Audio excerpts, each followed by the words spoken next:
life, every day, late at night, not okay.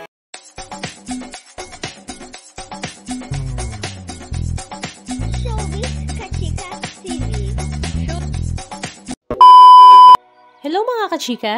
Mahigit isang linggo na nga nang magwakas ang teleseryeng Incognito kung saan ito nga ay minahal ng lahat at talaga namang sinubaybayan ng mga netizens, maging sa local TV channel man ito or sa Netflix. Kaya naman hindi nga ito nawala sa number 1 spot ng local TV maging sa top 10 ng Netflix.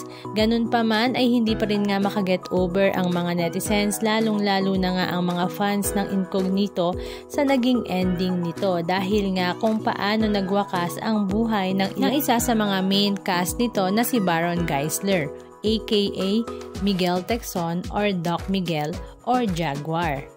Si Doc Sniper nga talaga ang naging usap-usapan sa grand finale ng Incognito kung saan hindi nga matanggap ng lahat na siya nga ay in-endgame ni Direk. Paano na nga daw ba ang mangyayari sa season 2? Tuluyan na nga daw bang wala ang Doc Sniper na talaga namang minahal nga ng lahat? Or papalitan nga ba daw talaga nila ang kanilang magiging sniper? Maraming ang tanong pero wala namang kasagutan. Pero according nga kay OG Diaz, sa mga first pitching pa nga lang daw ng mga teleserye ay alam na nga ng bawat karakter kung ang kanila nga daw bang mga role na pinoportray ay magpapatuloy or magwawakas sa ending. At ayun nga, si Miguel Tecson nga ay nagwakas sa ending.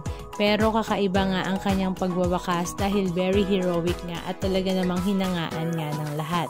Kaya naman ang comment nga ng karamihan ay, we've seen warriors like Wolf, Shark, and Diego survive the impossible, so why not Jaguar? His mission, his heart, his sacrifice, it felt too sudden, too unfinished. That's why we still believe, we still hope that Miguel Tecson will rise again for the team and for the fans. At meron pa nga pa-hashtag na bring back Jaguar. Talaga namang ang lahat nga ay hinihiling at sana nga daw ay mapakinggan na sa season 2 ay maibalik sa Baron Geisler. Halika at panoorin natin ang ilan sa mga video clips ganap na kanilang ibinahagi.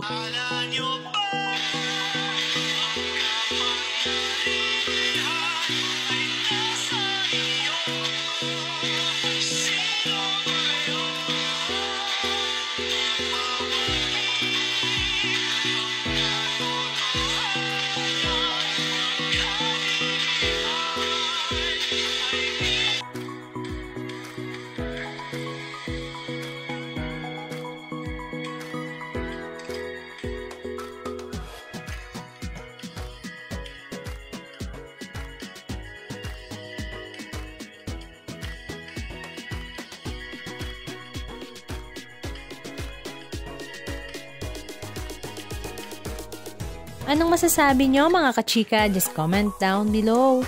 And please don't forget to subscribe. Thank you!